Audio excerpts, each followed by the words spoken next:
தமிழக வெற்றிக் கழகம் மாநாட்டில் விபத்து ஓர் அரசியல் விபத்து அல்ல, ஒரு கட்சியின் வளர்ச்சிப் பாதை. வணக்கம் நண்பர்களே, வாழ்க்கையின் தத்துவங்கள் யூடியூப் சேனலுக்கு உங்களை வரவேற்கிறோம். அரசியல் என்றாலே போட்டி, மோதல், வெற்றி தோல்வி என்ற எண்ணங்கள்தான் நம் மனதில் தோன்றும். ஆனால் சமீபத்தில் தமிழகத்தில் நடந்த ஒரு அரசியல் நிகழ்வு அந்த வழக்கமான எண்ணங்களுக்கு அப்பாற்பட்ட ஒரு புதிய பார்வையை நமக்கு கொடுத்திருக்கிறது. ஆம், நாம் பேசுவது தமிழக வெற்றிக் கழகம் மாநாட்டில் நடந்த விபத்து குறித்து. உள்ளடக்கம்: இந்த விபத்தை வெறும் ஒரு அரசியல் விபத்து என்று மட்டுமே பார்க்க முடியாது.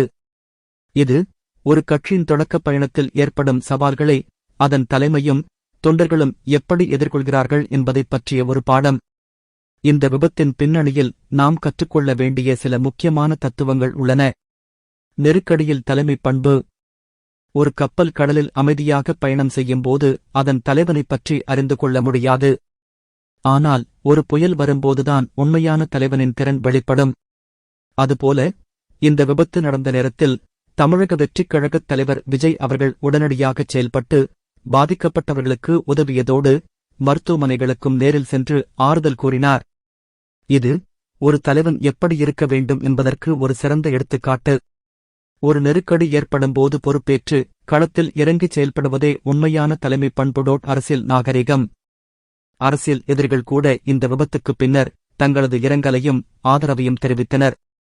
அரசியல் கருத்து வேறுபாடுகள் இருந்தாலும் மனிதநேயம் மற்றும் மனிதாபிமானம் ஆகியவைதான் முக்கியம் என்பதை இது உணர்த்துகிறது. இது இன்றைய அரசியல் தலைவர்களுக்கு ஒரு பாடமாக அமைய வேண்டும். அரசியல் நாகரிகம் என்பது வெறும் மேடைகளில் பேசுவது மட்டுமல்ல, இது போன்ற இக்கட்டான நேரங்களில் வெளிப்படுத்துவதுதான் தொண்டர்களின் பலம். இந்த விபத்து அக்கட்சியின் தொண்டர்கள் எந்த அளவுக்கு கட்டுப்பாட்டுடனும் ஒழுக்கத்துடனும் இருக்கிறார்கள் என்பதைக் காட்டியது. இது வெறும் வெற்று ஆரவாரங்களோடு கூடிய கூட்டம் அல்ல, ஒரு தலைவனுக்காக தங்கள் முழு கொடுக்கும் தொண்டர்களைக் கொண்ட கட்சி. இந்த விபத்து ஒரு கட்சியின் வளர்ச்சிப் பாதையில் ஏற்படும் ஒரு தற்காலிக தடைதான். ஆனால் இந்த தடையை ஒரு கட்சியாகவும் தொண்டர்களாகவும் தலைவராகவும் அவர்கள் எப்படி எதிர்கொண்டார்கள் என்பதான் முக்கியம். ஒரு தோல்வியிலிருந்து நாம் கற்றுக்கொண்ட பாடம்தான் நம்முடைய எதிர்கால வெற்றிக்கான படிக்கட்டு. அதேபோல இந்த விபத்து தமிழக வெற்றிக் கழகத்துக்கு ஒரு பாடமாக அமைந்திருக்கும் என்று நம்புவோம். இந்த வீடியோவைப் பற்றிய உங்கள் கருத்துக்களை கீழே உள்ள கமெண்ட் பாக்ஸில் பகிர்ந்து கொள்ளுங்கள். மேலும் வாழ்க்கையின் தத்துவங்கள் பற்றி வேறு என்னென்ன தலைப்புகளில் பேசலாம் என்பதையும் தெரிவிக்கவும். நன்றி, வணக்கம்.